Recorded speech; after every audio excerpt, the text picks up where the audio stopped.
One of Namibia's least celebrated heroines, Claudia Namises, lost her life last month, leaving a void in the hearts of the many children that she rescued from neglect.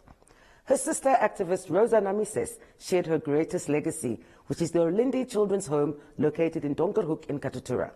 Together they have taken in children of all ages, educated, housed, loved and raised them for over 30 years. The Olindi Children's Home is just one of the many homes and nursery schools they have run over the years. What you see here today has started way back. My sister returned to Namibia, before independence. She was repatriated. And when she came back, of course, she came back a very bitter person, very disillusioned, and also at the same time very angry, literally demanding that I immediately stop my political activity and get out of SWAPO. That is how she came back.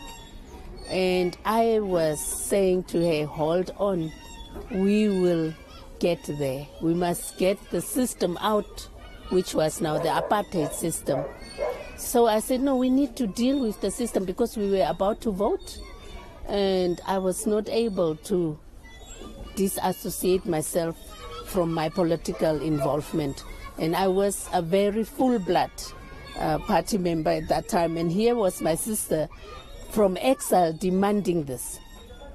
It was very difficult, like it is difficult now after parting with her. And so it was one of the most serious decisions that I had to make, but I couldn't make it at that time then. So I was saying we must hold on and we go to the booth, and after that we can talk about it. But she couldn't stand. So I had to first remove my identity, which was the flag and all that, and let it down, but she didn't stay with me. I wanted her to be with me because she went away for such a long time into exile, and when she came back, she came with a baby, so I wanted to support her. But she couldn't do that because she was already not a member. So that's another day's story. But then we finished and she was unemployed. Of course, she was a refugee, so what now? And then I had a house, and so we started in my house, Ernokoyake kindergarten. And that was how she worked there.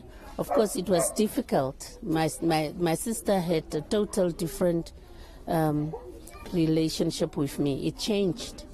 And it was psychological. It's sometimes very hard because I think the frustration and her experience from the Lubango dungeons and all that was still very much at play.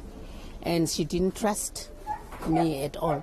But then for her to do something, she's a very good caregiver, very good for babies. She's the tops for me. Between me and her, I can't deal with babies. So she was dealing with the babies. And so with children, and that's why I thought, let me help her to get an income and not to lie down idle. And she took over and she did with a kindergarten, so pre-primary. And that was a beautiful program. Then we had to bring the Dolam creche. Then it was becoming bigger, so we had a library set up in front. Actually, before the so-called Semnioma Stadium was built, there was an open space. So we put a library there, and we had a bigger group of children intake, and she was running that program.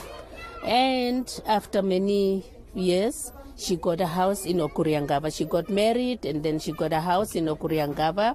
And with that, she moved with the Dolam creche.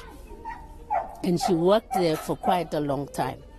And I think we needed to make a dent. We needed to make a change, new strategies and so on. And one of the days, I started then with children.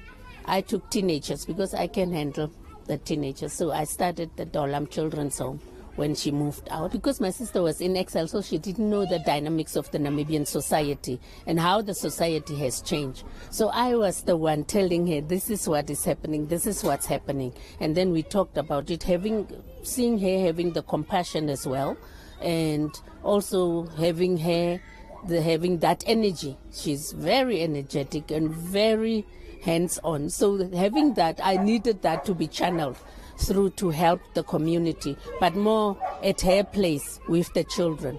So for me, when I started the Dolam Children's Home, it was a challenge from I had that time 2 daughters and 1 son, the younger daughter. So my daughters had friends, and one of the days my daughter came with a little friend, and this child could not go home when it came to Sunday. And so I insisted that tomorrow Monday is school, so people must now go home. We had a whole weekend. And so the kids were hesitant going behind the doors. And then later I said, get onto the car, let's take back this child. And we went. So when we arrived there, I knocked at the door and people opened and then I said, evening, I'm bringing back your little girl. And people were like, no, go behind there. Just not very happy, very annoyed. And so I said to the little girl, where are you staying? And it was an old car wreck, Erica. So I couldn't leave the child. They closed their door and she was to sleep in a car wreck. There was just one blanket. Then I decided I'm going to take this child. Monday, I went to the social workers. Social workers then said, in order to deal with the case, can you keep the child for a while and we will come back to you. And in that while, waiting, I went to search for the mother. And I found the mother in Gemengde, somewhere, sleeping in the old toilets. You know, we have these old toilets that the apartheid system has built for us, the outside toilets. And the mother was sleeping there. Then I decided, okay, I'll make a note and give it to the social workers when they come. So the days went by and social workers didn't come, so that's how it happened. I went back and I said, the child that you left with me, what must I do? No, just keep the child and then we will give you a form. So I realized, so that's it. Then we got connected with the social workers. I had a space where children could sleep. I had my children having their own rooms. So I took the 2 sisters into one room and the brother into one room, and there were 2 rooms special. So I put the one child there so that she could have a space. Then the social workers come with one more child and with one more child. And that's how Dolam Children's Home was born.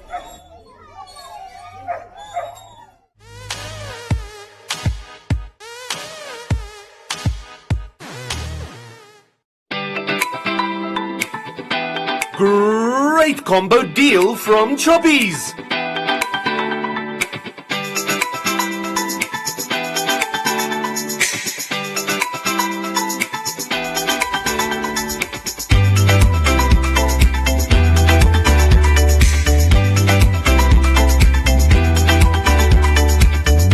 Choppies, great value for your money.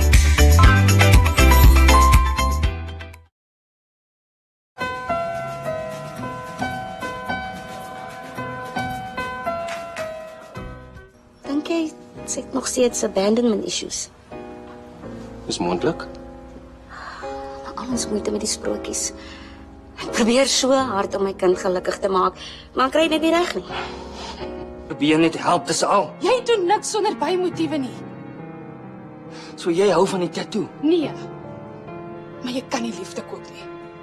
En beslis nie myne nie. Jy regular. Am I that predictable? Jy is 'n gereelde klant en ons net so 'n manier om koffie te drink.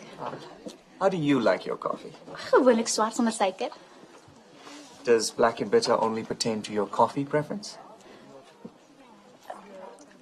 Ek hou maar net van my koffie sonder melk. Hoe gaan dit op bal raak slaan na 2 glase wyn?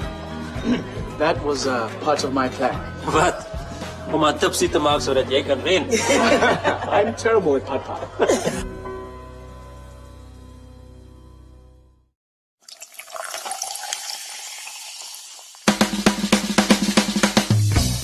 Add some sparkle to your health with FabuFarm. That's right, Fabufarm's powerful MVA Immune Booster is now available as sugar-free, orange-flavored, effervescent tablets. A fizzy daily food supplement developed in accordance with COVID-19 guidelines, offering great value for money with a full 30-day dosage. Fabufarm's new MVA Immune Booster Effervescent, the perfect way to boost your immunity this winter. Now available at all leading pharmacies countrywide.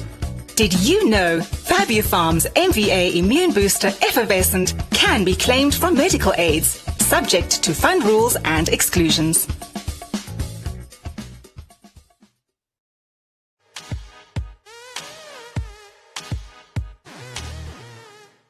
Those that were left behind to pick up the pieces after Namibian heroine Claudia Namises passed on last month were unsure of whether or not to continue operating the orphanage, which she started in 1995. Her daughter Gisela says that the family decided to continue with her legacy regardless of the challenges they face. I'm Auntie Claudia's last born. I'm the fourth child. And I grew up in this orphanage. That's how she raised us, with the kids. This orphanage means a lot to us because my mom built this. She wouldn't want this fire to die, so we are going to continue with her legacy. Because now these are orphans, and now they are double orphaned. Because they had her as a mother, now she's not here today. So for us to make her fire die, that will be very bad, and we are going to just make her angry, basically, in her grave. But then we decided we are going to continue her legacy. We are going to go forward with everything that she has built, because that's how she raised us. We got a little warmth, care, and love from her that we are going to continue with the kids. It's a lot of weight on our shoulders because we are young, and yes, she did prepare us for this. She has been telling us throughout this year. It's like she knew she was gonna go, and for the past few months she has been telling us, guys, go to the orphanage, do this, do that, follow me wherever I go, so you know the doors I go into and out. So we have 36 children here, including babies till 19 years old, and yeah, we are gonna continue her legacy. We have donors. We have local donors and we have international donors, and the donors told us that they are not going to leave us in these tough times because they wouldn't even want Auntie Claudia's legacy to burn out. Yeah, so the donors are going to keep on with us and continue with us. We don't really face a lot of challenges since the donors said they are going to continue with us. The only major challenge that we have right now is City of Windhoek. Municipality does not give us discount as a shelter, and they told us that if we don't pay the bill, the water and electricity bill, by the 26th of July, they are going to close it down.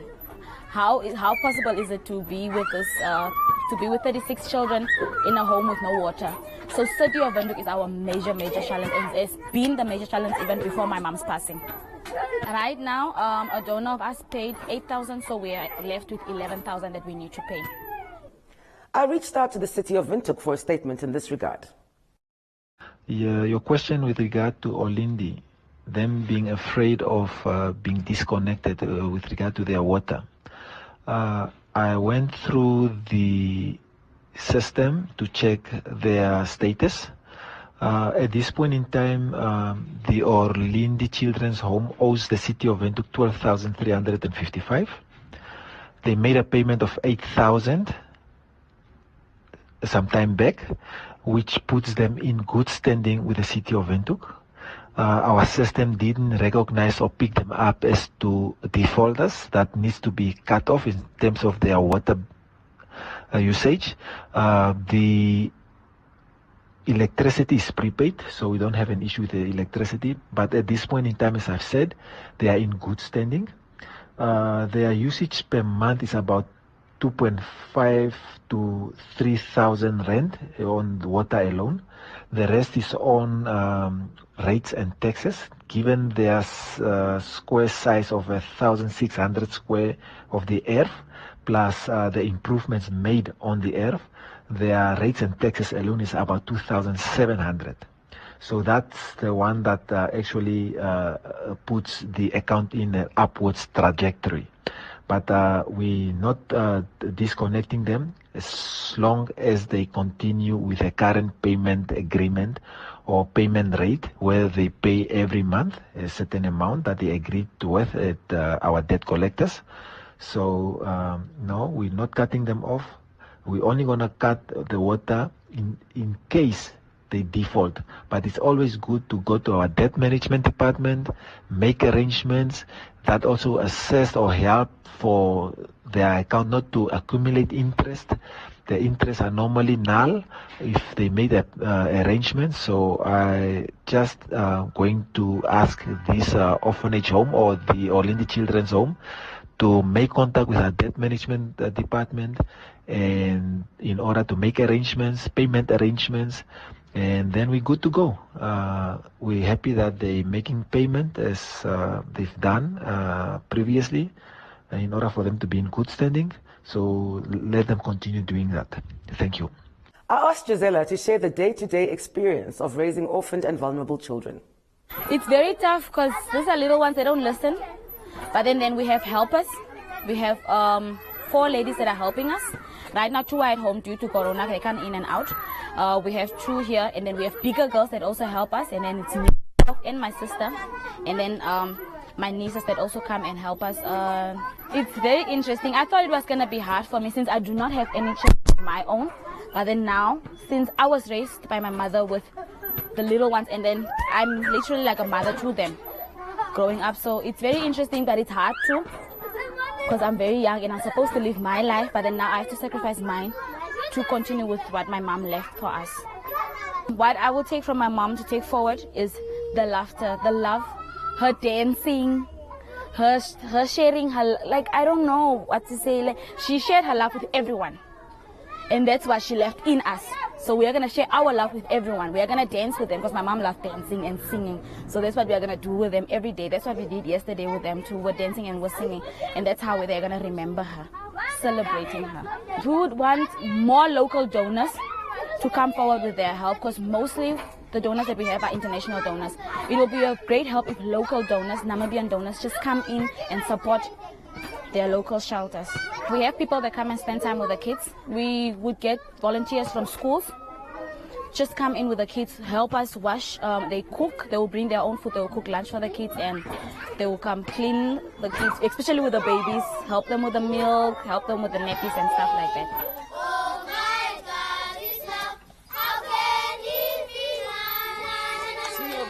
Hope Matthews is one of the children who grew up at the Orlindi Children's Home and has nothing but fond memories of the home's founder, Claudia Namises. I came here ever since I was a baby, and I was raised by my grandmother, by Mama Claudia, and I started school when I was 4 years old at Amazing Kids Primary School, private school. It's really nice living with the kids.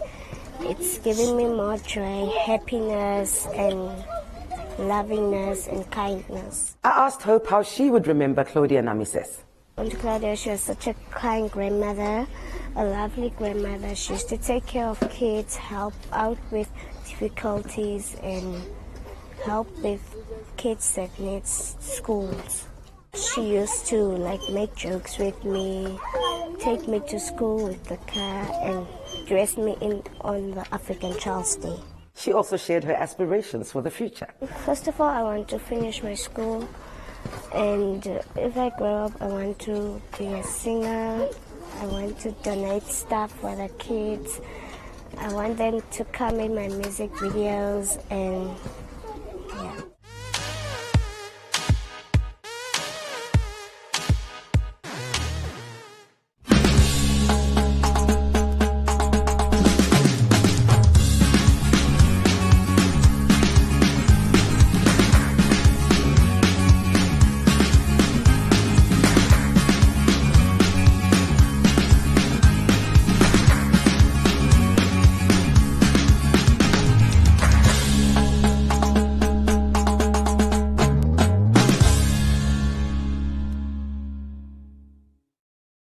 Getting GoTV was the best decision James has ever made. Say goodbye to always being the away team. Be like James.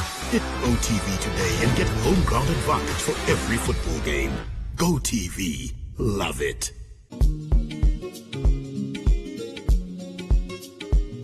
Welcome viewers to the Early Childhood Development Talk Show. My name is Jessica Brown, and I will be moderating this discussion on early learning and learning through play. Thank you for joining us. Learning through play takes many forms, but can you tell us a bit more about play-based learning and how this might be supported in homes? I was just watching the kids play the other day again, and it's amazing to see how they, let's say there's blocks. Then they start talking to each other, and the one is like, but how will I get this? I want to build a tower. And then the other one says, but why don't you try to put more at the bottom or whatever? So they're helping each other to solve problems. They're communicating. They're telling each other, no, that's not a block. It's a cube, or whatever. They correct each other. Yeah. There's a huge benefit. What in the end, the results in the end, it also encourages language skills because when they do free play, when they play, they improve their communication skill, they improve their language. It also support pre-literacy. Yes. They sometimes sound letters and things like that. And it also develop their social and emotional development, all those skills.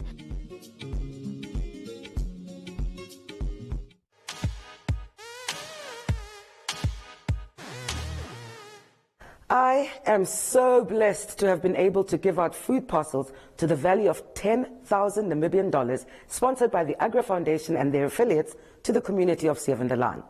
In a recent episode of It's a Wrap, they lamented the abject poverty that they were living in and asked for assistance.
Ek sal geniet daar was nie en ek het dit gekry.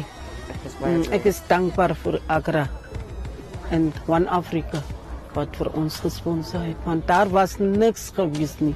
So, die bietjie pay wat ek al het kry, hy sal ons nie hou tot nie, omdat ek hier betaal tot nou toe. So ek is dankbaar.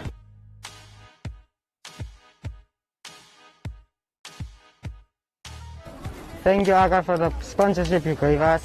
We were really thankful for it. We really needed it in the house. Baie dankie vir Agra vir wat hulle aan ons gedoen het. Mag die Here hulle nog baie seën en mag hulle plek en hulle geldsakke nog breër raak. Dit was nie verniet geweest wat One Africa hier was. Ons wil ook vir julle sê baie dankie dat julle die tyd uitgekoop het met ons. Ons waardeer dit uit die diepste van ons hart.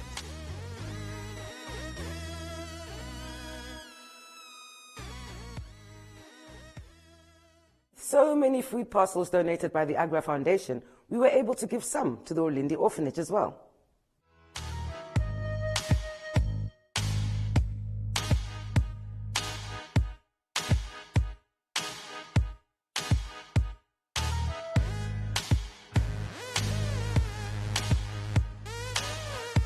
And with that,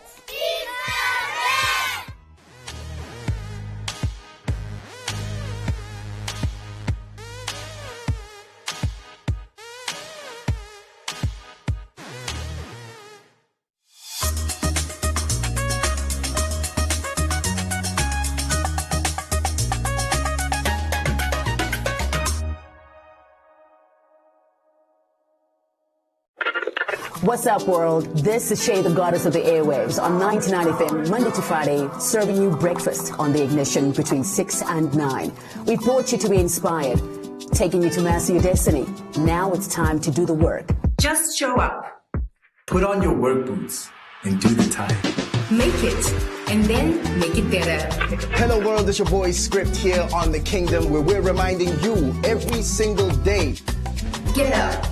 You've got this. Start where you are. Hey, this is your girl Treza on Hitsville on 99 FM, letting you know it's okay. Try. Make mistakes. Awesome. I am Sibo, and I'm going to be with you for quite a while. Thank you so much for joining us here on your inspiration station, where we let you know There's no easy money. There's no easy job. There's no easy life. 99 FM. Do the work.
Daniel.